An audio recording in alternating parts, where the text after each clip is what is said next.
he was a very good musician, but not a very good pedagogue. And I wasn't a very good pianist and didn't practice, and he was very angry with me.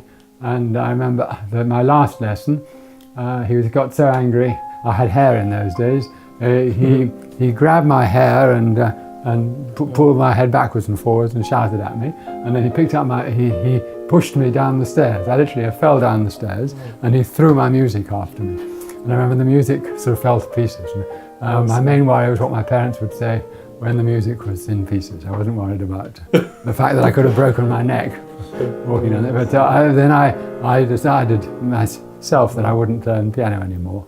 And I didn't tell my parents, so they were rather surprised when they got the school report saying, "We're sorry that Timothy is not playing the piano anymore."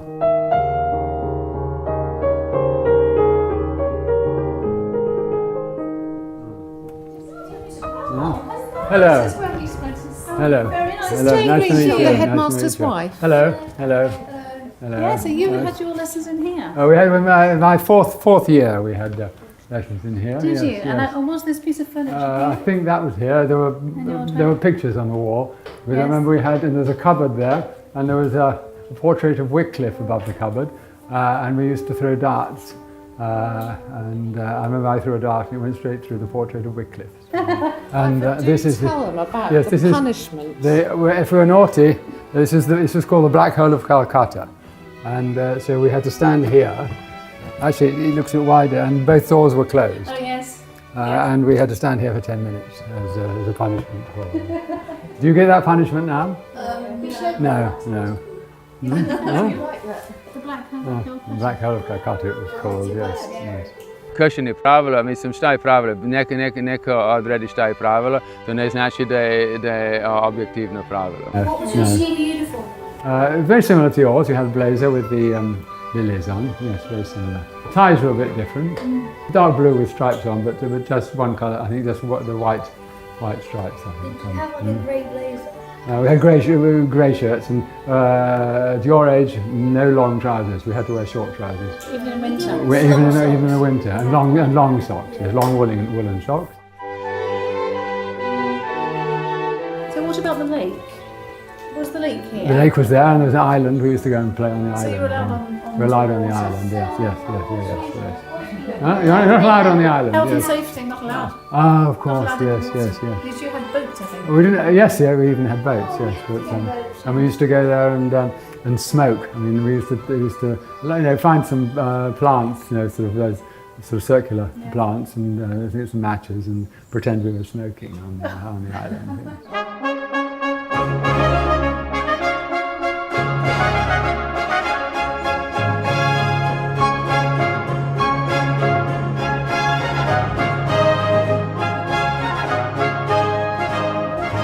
This is, in my day, and it's still today, called the big schoolroom. And we spent quite a lot of time here. We had some lessons here. I remember we had, there was about, in that part, there were desks and chairs when we had lessons. Here we came and after lunch and had a rest, to read and to rest after lunch before games. And of course on Sundays if it was bad weather, we would spend quite a lot of time here playing. And I remember one particular Sunday it was pouring with rain, and so we couldn't go outside, and so we were all playing in here. And I and another naughty boy were getting restless, and we were running about. It was the winter, and there was an oil stove for heating.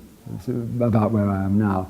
And we were running around, and we knocked the oil stove and spilt some oil, and there was a fire. I think a prefect, one of the senior boys, managed it. It wasn't a serious fire. He put the fire out, and of course it was reported to the headmaster. And I thought, well, this is it. I'm going to get another caning. But no, the headmaster had a different idea. He realised that in fact we weren't really guilty. It's just that we had a lot of energy, and so he said, put on your sports gear and go outside. So we went outside in the driving rain and just rolled about in the mud for about half an hour, and then came in and had a shower. It was one of the most beautiful punishments I've ever had.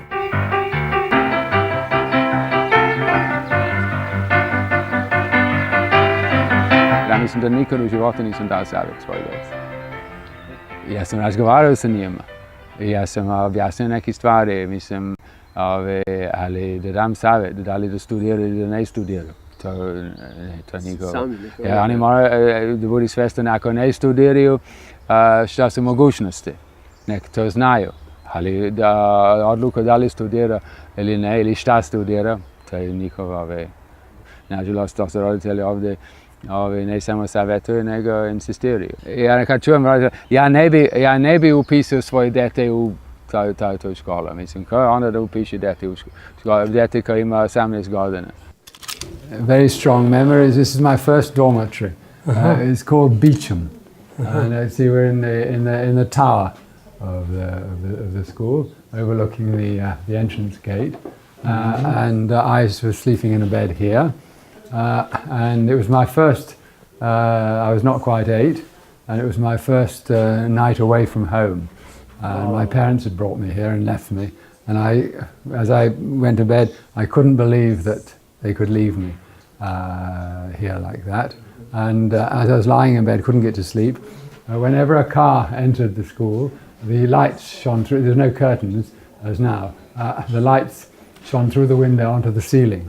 And every car that arrived, I was convinced that it was my parents had come back.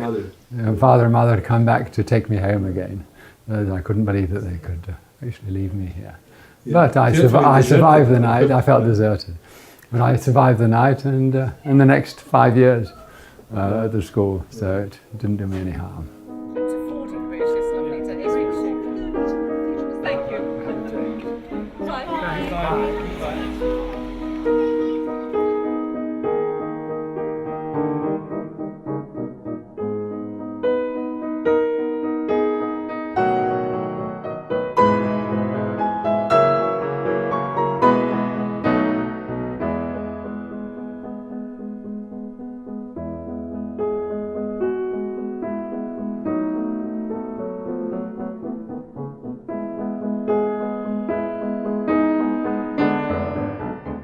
To je absolutno tačno kad svakog uspješnog muškarca uvijek ima ženu.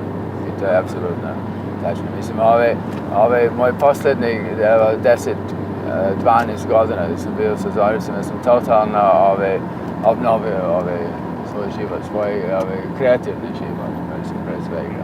Ja sam počeo da malo ofucam kreativno, mislim, ali ona me je totalno probudila. I dala podrške na sve što sam radio. I totalno obnovio moj život. Od kad sam bio sa njom, osjećam da sam se ponovo rodio.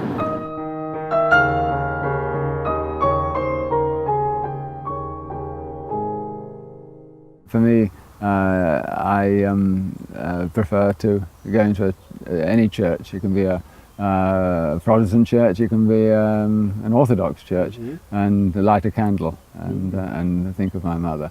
That my mother is within me and lives on in me and in other children. So you will live in your children and grandchildren too. Yes. I mean, I think yes. I think I hope that I will live on. I hope the good part of me will live on in them. Yes, I hope.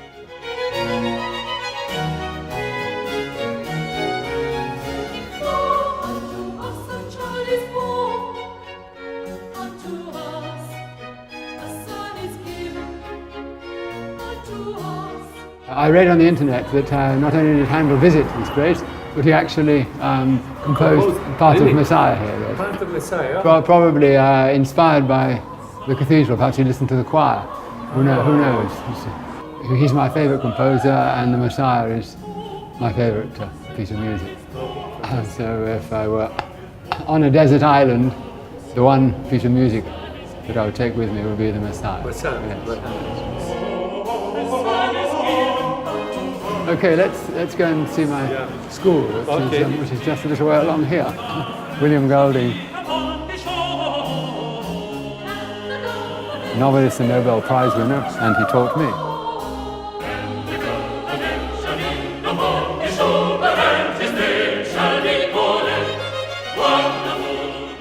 So we are at the end of our trip to England, and the places where you were born. Now we travel back to Belgrade, to Serbia. Do you feel that you are going home? Oh, absolutely, yes. I mean, Belgrade has for long been my home. I look upon this as a place. This is the place where I was born, where I was brought up, and it has most wonderful memories. And these last few days, so many things have come back to me, and it's been a most wonderful experience. But I'm now going home. Zdravo, drugovi! Bravo! Dobrodošli na Ušće! Bolje vas našli! Dobrodošla Savo u Dunav! I think my probably greatest ambition before I die is to travel to America across the Atlantic by boat. By boat? Oh. Yes, yes. Why? Yes. Because I want to give me a feeling of the world, a feeling of, and to spend 5 days not seeing land. I would begin to get a feeling of how big and how great this world is that we live in. Oh, I see. Najbolji u svemu što je radio, on je najbolji u svakoj borbi koju je vodio i koju vodi. Ja mislim da se mi tom čoveku ne možemo odužiti, naša kultura, a opet mi se čini da smo mi, odnosno da je ovo današnje vreme koje i ne želi ljude, kao što je Timothy Byford. Kada su se nezamislive stvari počele dešavati u srcu ovog regiona. Timothy Byford je i tada ostao britanski džent, koji je bio tu da posmatra, da gleda u razbijeno ogledalo i kroz njega. Izuzetan svedok dečijeg srca. Interesantno je da se on menja svoje raspoloženje. Recimo, tad, ja ga pitam, jesi gledao taj film, kaže, režija me uopšte ne interesuje.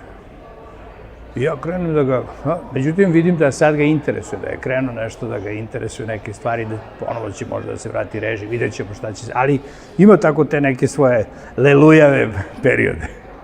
Ja bih voleo da imam danas ovakve saradnike kao što su bili Ljudmila i Tim. Ja ih nemam. Druga su vremena, deca su druga, saradnici su drugi.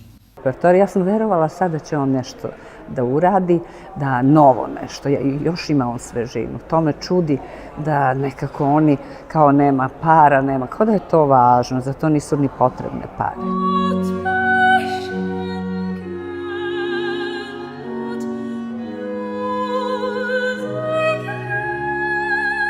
Volite ja to prihvatim, evo 8 godina sam bolestan,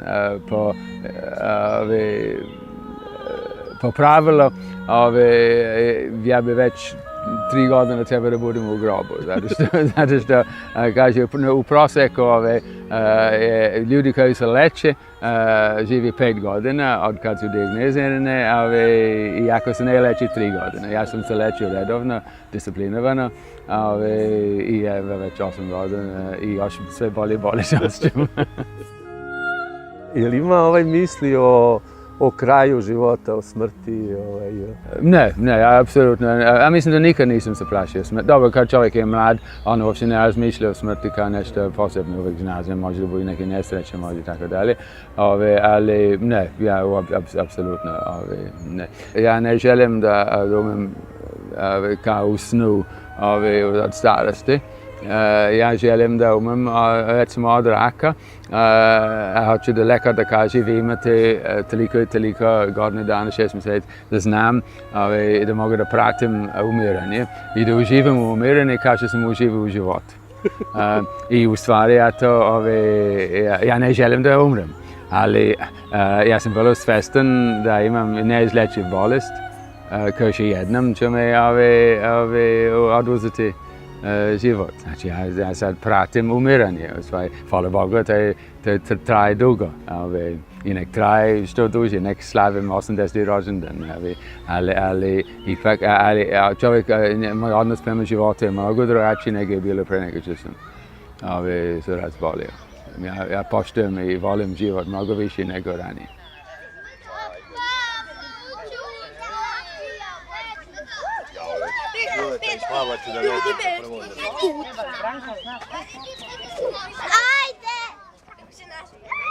Ja verujem da čovjek je se rodi savršen. Rodi se savršeno, ali onda mi ga polako kvarimo, naročito u školi. Znači, ove djeca pre nego što idu u školi, oni su mnogo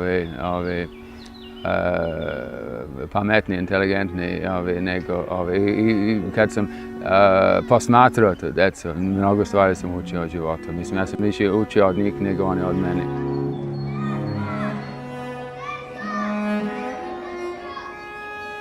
Did the skylarks sing that summer morn? Were the rosebuds glad when I was born in Salisbury?